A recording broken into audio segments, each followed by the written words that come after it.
Allez, bonjour à tous, j'espère que vous allez bien. Aujourd'hui, analyse de TRX, donc Tron, qu'on verra. Voilà, est-ce qu'on est dans une bonne zone pour de l'investissement?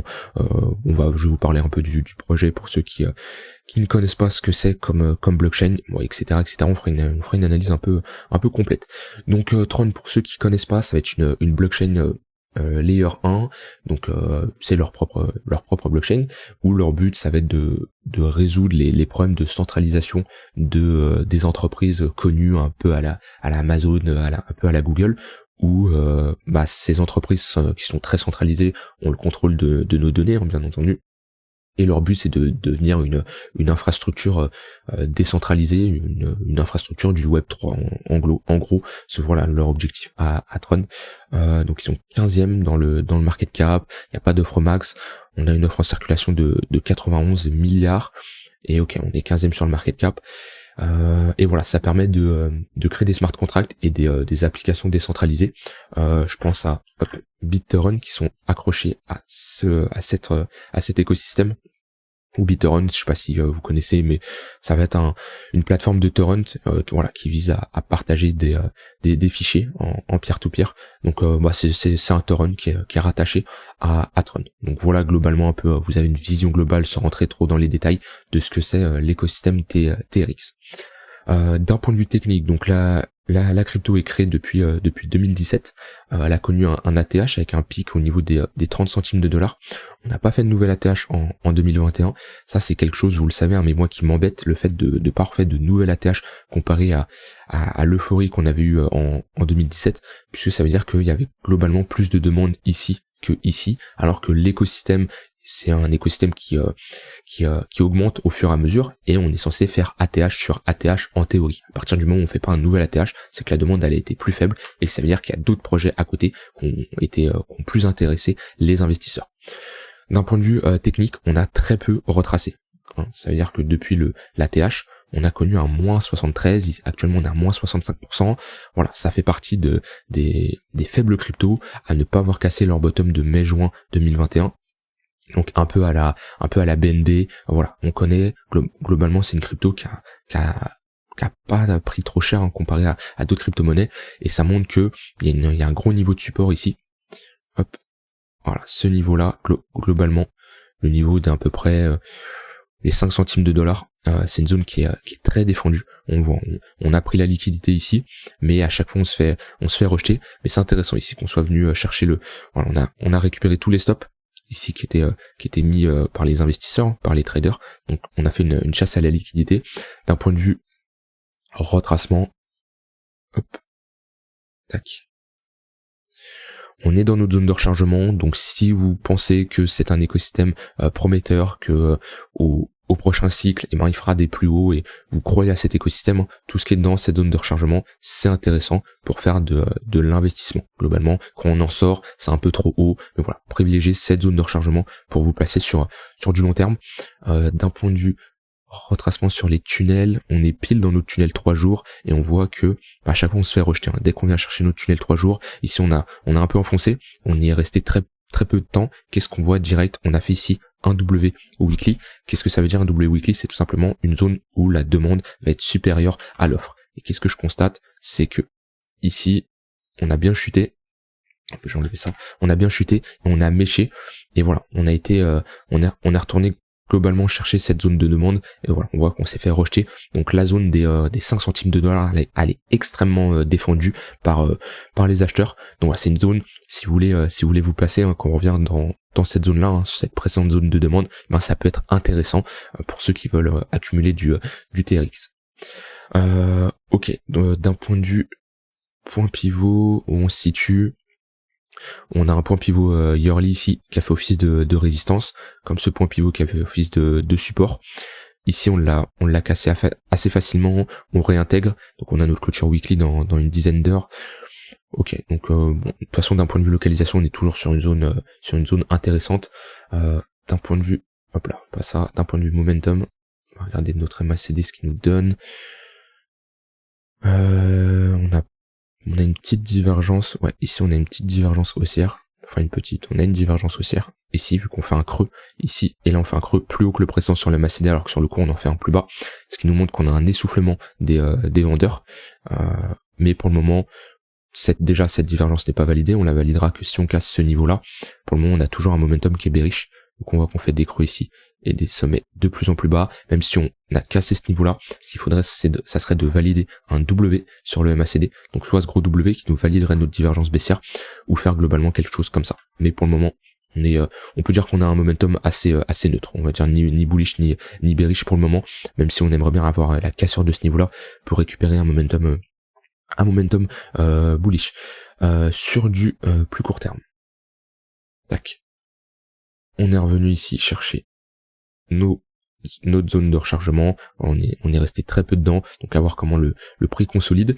On avait ici cassé notre tunnel daily qui faisait office de résistance depuis un moment. On voyait qu'on se faisait rejeter. Là on a une cassure nette, on a consolidé à l'intérieur en faisant ici des W, des creux qui étaient maintenus, ce qui nous montrait que la tendance elle était bien puissante. Si je mets un MACD, on avait peut-être un momentum puissant. Ouais, on voyait ici on avait un momentum bien puissant, même si là on a commencé à diverger. D'ailleurs on a cette divergence baissière sur le MACD qui est validée, ce qui a potentiellement provoqué cette chute, surtout que ici on fait un M-top qui nous montre que là on a des creux qui sont maintenus, des creux de plus en plus haut. Ici on inverse notre tendance en faisant un creux, un sommet de plus en plus bas. Ici M-top, divergence baissière, on est sur une précédente zone de résistance. Voilà, on est quand même sur une zone où le marché a de grandes chances de rejeter, parce qu'on peut voir TRX actuellement dans un range. On va voir ici notre bad range, et on va voir ici notre haut de range. Voilà. On s'est fait rejeter pas mal de fois. Voilà, ici ça a été notre haut de range qu'on a connu en mai-juin 2021. Et voilà, chaque fois on a quand même pas mal buté dessus. Donc pour ceux qui veulent faire de la stratégie de range, sur ce haut de range, cette extrémité haute, il y a des opportunités de short, et sur ce bad range des opportunités de long. Surtout si on regarde l'écart, on est quand même sur un 40%. Il y a moyen de prendre des positions assez intéressantes. Mais quand on s'approche comme ça d'une résistance avec une divergence baissière, on structure ici un M-top. Bon, ça nous montre que les acheteurs sont de plus en plus faibles et que les vendeurs récupèrent le contrôle. Et voilà, un setup de short ici, ça reste quelque chose de très envisageable quand on fait ce genre de structure. On peut targeter le bad range, aller chercher 2 pour 1. Voilà, à vous de voir en fonction du risk reward qui vous intéresse. Et toujours un stop loss au-dessus du range ou sous le précédent sommet. Votre stop loss, c'est votre zone d'invalidation. C'est là où vous dites ok, si on enclenche mon stop, j'ai une invalidation de ma position. Maintenant, ici, c'est compliqué de se placer pour le moment. En daily, on attendrait plutôt une structure, un W, voilà, ce genre de pattern qu'on fait ici qui nous montre que on retrouve une zone où il y a de la demande, où les creux sont maintenus et où les vendeurs sont de plus en plus faibles. Maintenant, on enfonce bien ici sur le MACD. Ça nous montre qu'on a un flux vendeur extrêmement fort. On est en dessous de notre tunnel daily et notre tunnel 4 heures. On a le tunnel 1 heure qui a plongé dans le tunnel 4 heures, donc ça c'est pas encourageant. En général, dans une tendance haussière, on veut un tunnel 1 heure qui est au-dessus du tunnel 4 heures, comme on a ici.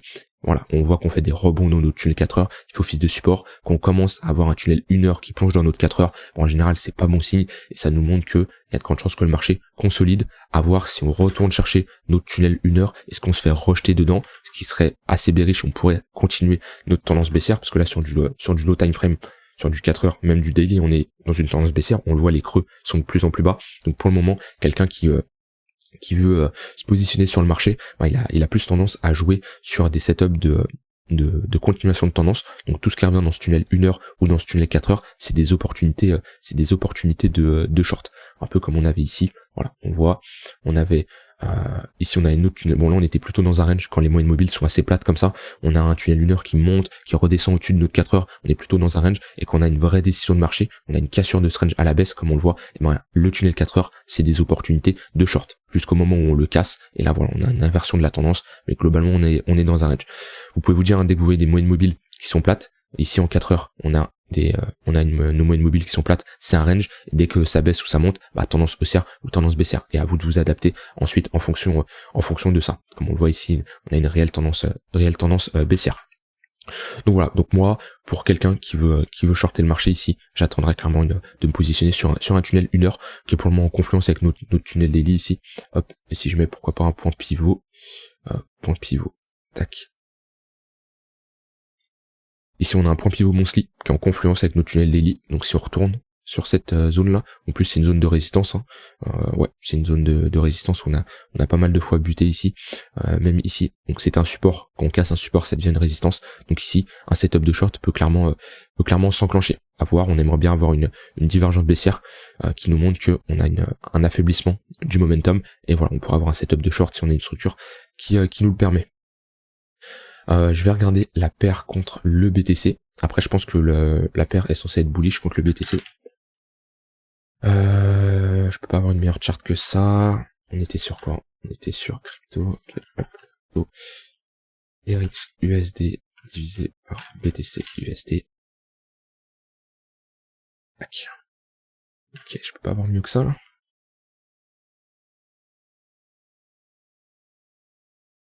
Ok, voilà, c'est mieux. Donc là, on a notre TRX contre le BTC, ça nous montre qui surperforme qui, et en général, pour l'investissement, on préfère se positionner sur une crypto-monnaie qui surperforme le BTC. Donc quand on est ici sur des sommets aussi hauts, c'est compliqué de se positionner. Quand on commence à faire ici des sommets de plus en plus bas, des creux de plus en plus bas, on ne se positionne pas sur la crypto-monnaie, bien entendu, puisque c'est BTC qui est plus fort que le TRX, donc autant avoir du BTC dans son wallet. Par contre, quand on commence à restructurer des structures bullish, on voit que les creux, ils sont maintenus, bah, il y a des opportunités ici de se positionner. Actuellement, on est globalement dans un range, on a ici une cassure de notre range avec une réintégration, la charte est assez compliquée ici à positionner, on aimerait bien avoir vraiment une structure qui nous montre que voilà, on a une zone où la demande est supérieure à l'offre, c'est ce qu'on veut, voilà, ce genre de structure qui nous montre que, ok, TRX est prêt à surperformer le BTC. Mais TRX n'a vraiment pas pris cher pendant ce bull market, comparé à des alts qui se sont fait défoncer contre le BTC. Ici, on peut voir qu'on est dans un range, avec, globalement, une borne basse ici, et on va voir, on va buter globalement sur notre borne haute, voilà. On a ici notre résistance qui était aussi un support auparavant, qui fait office de résistance maintenant, et on a ici un bad range. Donc techniquement, quelqu'un qui veut jouer ce genre de range, en bad range c'est plus intéressant d'avoir des TRX que du BTC, et en haut de range, vaut mieux inverser ces TRX en BTC pour profiter de la surperformance du BTC. Voilà. Après bien sûr, toujours avoir un stop loss, hein, parce qu'à un moment un range, il y aura une cassure par le haut ou par le bas, on peut pas savoir à l'avance où ça va casser, mais voilà, ici c'est des opportunités de short, et ici des opportunités de long. Voilà, j'ai dit tout ce que j'avais envie de dire globalement. Moi, c'est une crypto-monnaie que je n'ai pas dans mon wallet long terme parce que j'estime que il y a beaucoup plus intéressant. C'est un projet qui est intéressant, mais est-ce que c'est quelque chose qui va se faire actuellement? Voilà, on entend tous parler du Web 3. Pour moi, c'est un peu trop tôt. C'est un secteur qui est certes intéressant, mais ça reste encore assez flou, même si ça commence quand même à progresser, hein. Il y a de bons progrès.